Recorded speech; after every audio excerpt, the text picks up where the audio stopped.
मलक ऐसी ज़मीं पर असाद जिस पे दो चार घड़ी ज़िक्र खुदा होता है। अब मैं ज़िक्रुल्लाह के मौजू पर तकरीर पेश करने के लिए दावत देती हूँ फ़ारसी दोम की तालिबा शमा सहरसा को कि वो स्टेज पर तशरीफ़ लाएँ और ज़िक्रुल्लाह के मौजू पर तकरीर पेश करें। नुत्क़ को सोनाज है तेरे लबे एजाज पर, नुत्क़ को सोनाज है तेरे लबे एजाज पर, मैं हूँ हैरत है सुरैया रफ़ाते परवाज पर। शमा सहरसा।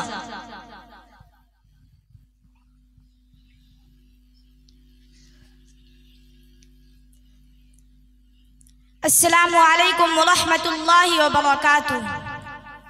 अल्हम्दुलिल्लाह अल्हम्दुलिल्लाहि रब्बिल आलमीन वस्सलातु वस्सलामु अला रसूलिहिल करीम व अला आलिहि व सहबिहि अजमईन, अम्मा बाद। अऊज़ु बिल्लाहि मिनश शैतानिर रजीम, बिस्मिल्लाहिर रहमानिर रहीम।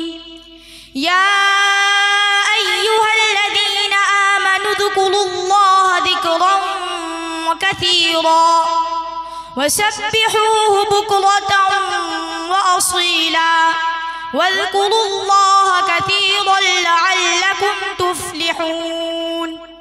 सदक़ल्लाहुल अज़ीम। मुहतरम व मुकर्रम हाज़िरीन जलसा, मेरी अजीज़ बहनों और आपाओं, आज मैं आप लोगों के सामने ज़िक्रुल्लाह के बारे में कुछ अर्ज़ करना चाहती हूँ। अल्लाह से दुआ करें कि हमें सही बोलने की और इस पर अमल करने की तौफीक अता फरमाए। हमारा शुग़्ल हो रातों को रोना याद दिल भर में, हमारा शुग़्ल हो रातों को रोना याद दिल भर में, हमारी नींद हो महवे ख्याल यार हो जाना। मुअज़्ज़ज़ हाज़िरीन, इस्लाम की तालीम और इस्लाम का मुतालबा ये है कि अल्लाह के बंदे और बंदियाँ अपनी पूरी ज़िंदगी अहकाम इलाही के मातहत गुजारें। वो हर हाल और हर मामले में अल्लाह की फरमा बरदारी करें। उनका एक एक कौल एक एक अमल कानून इलाही के मुताबिक हो। और ये बात कामिल तौर पर जब ही हासिल हो सकती है जबकि बंदे और बंदियाँ को हर वक्त अल्लाह का ख्याल रहे, उनके दिल में अल्लाह की अज़मत व मोहब्बत बैठ जाए, उसकी तस्बीह व तक़दीस की नग़मे गाएं, उसकी हम्दो सना से अपनी ज़बानें तर रखें, तो इससे हमारे दिलों में अल्लाह की मोहब्बत पैदा होगी, अल्लाह की अज़मत पैदा होगी।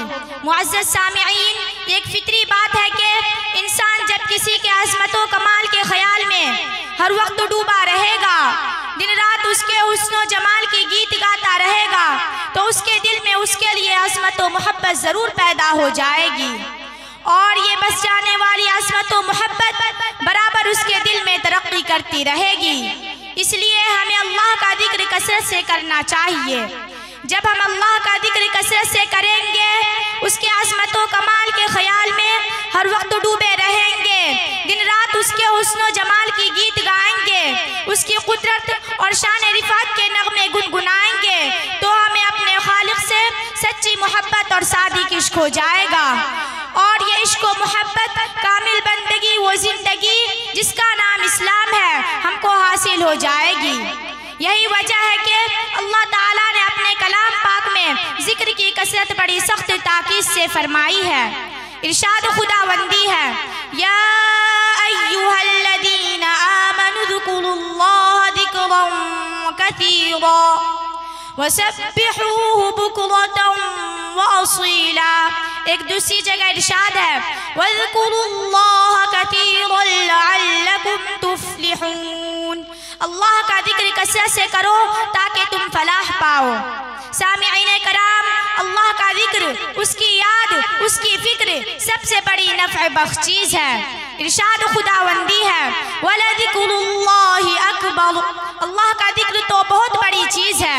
हकीकत यह है कि अगर कायनात कायम है, उसका वजूद अब तक बाकी है, तो ये सिर्फ अल्लाह के जिक्र से, उसकी याद से, उसकी फिक्र से। अगर कायनात में कोई भी अल्लाह का जिक्र करने वाला ना रहे, तो ये कायनात और उसका सारा निज़ाम दरहम बरहम हो जाएगा। हदीस शरीफ में आता है कि क़यामत उस वक्त तक कायम नहीं होगी जब तक कि इस दुनिया में एक आदमी भी अल्लाह अल्लाह करने वाला मौजूद हो। प्यारे आका रसूल की मिसाल और न याद करने वाले की मिसाल जिंदा और मुर्दा की सी है, यानी याद करने वाला जिंदा है और न याद करने वाला मुर्दा है। एक और हदीस शरीफ में रसूलुल्लाह सल्लल्लाहु अलैहि वसल्लम से दरियाफ्त किया गया, क़यामत के दिन कौन लोग अल्लाह के बंदे में सबसे ज्यादा ऊंचे दर्जे पर होंगे? आपने इरशाद फरमाया, अल्लाह का जिक्र करने वाला, हाँ मर्द हो या औरत। सामिईन दिल नवाज हज़रत अब्दुल्लाह इब्न उमर रज़ी अल्लाह अन्हु रिवायत करते हैं कि अल्लाह के रसूलुल्लाह सल्लल्लाहु अलैहि वसल्लम फरमाते थे, हर चीज़ के लिए कोई सैकल होती है और दिलों का सैकल अल्लाह का जिक्र है। अल्लाह के अज़ाब से निजात दिलाने में कोई चीज़ भी अल्लाह के जिक्र से ज़्यादा मुअस्सिर नहीं। अगर जिक्र से मुराद यह है कि हम मुतअय्यन औकात में अल्लाह को याद कर लिया करें तो ये हम करते हैं, क्योंकि 5 वक्त का नमाज पढ़ना भी अल्लाह का जिक्र है, कुरान करीम की तिलावत करना भी अल्लाह का जिक्र है, बल्कि ये तो अफजल जिक्र है। तो जिक्र की हकीकत यह है कि आदमी अल्लाह से गाफिल ना हो, वो जिस हाल और जिस मशगले में हो उसको अल्लाह के अहकाम का ख्याल हो, अल्लाह के अहकाम की फिक्र हो, अहकाम इलाही उसके पेश नज़र हो। हदीस कुदसी में हक़ ताला का इरशाद है, जब बंदा मुझे याद करता है और उसके होठों को हरकत होती है तो मैं उसके साथ होता हूँ। किसी शायर ने क्या ही खूब कहा है, कश्तियाँ सबकी किनारे पे पहुँच जाती है, कश्तियाँ सबकी किनारे पे पहुँच जाती है, ना खुदा जिनका नहीं होता उनका खुदा होता है। मुअज़्ज़ज़ हाज़िरीन, अल्लाह ताला के हम पर बेशुमार इनामात हैं, बारी ताला की करम फरमाइयाँ हम पर ला तउद्दु वला तुहसी हैं, उनकी नवाजिशें अनगिनत हैं जिनको शुमार में लाना हमारे बस से बाहर है। उनकी रहमतें हमारे तरफ मुतवज्जा हैं, तो उन सब का तकाजा यह है कि हम कभी भी इस रब्बे दो जहां की याद से गाफिल ना रहे, हमारे क़ल्ब व लिसान पर उसी का जिक्र रहे, उसी की याद में हम मगन रहे, हमारा हर काम उसके हुक्म के मुताबिक हो। अल्लाह के जिक्र करने से सबसे बड़ा फ़ायदा यह है कि जब हम अल्लाह का जिक्र करें तो क़ल्बी सुकून हासिल होगा, मसाइब और रंजो अलम से निजात हासिल होगी, जैसा कि बारी ताला का इरशाद है, अला बिज़िक्रिल्लाहि तत्मइन्नुल क़ुलूब। अल्लाह के जिक्र से दिलों को इत्मीनान हासिल होता है, इसलिए हमारा यही हाल होना चाहिए।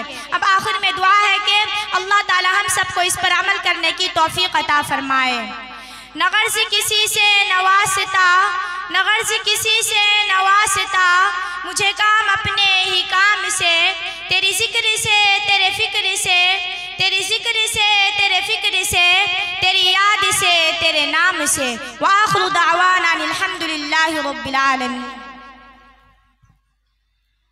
आँखों में बसकर दिल में समा कर चली गई, आँखों में बसकर दिल में समा कर चली गई, ख्वाबीदा ज़िंदगी थी जगा कर चली गई। माशाअल्लाह मौसूफ़ा भी ज़िक्रुल्लाह के मौजू पर तकरीर कर रही थी और ये तकरीर बिलाशुबा हमारे लिए एक मशाले राह थी। जब भी किसी ने अल्लाह को याद करना छोड़ दिया उसका दिल जंग आलूद हो गया। बेशक अल्लाह का जिक्र और उसकी याद, उसकी फ़िक्र बड़ी नफ़ा बख्श चीज़ है। अल्लाह ताला हम सब को इस पर अमल करने की तौफीक नसीब फरमाए।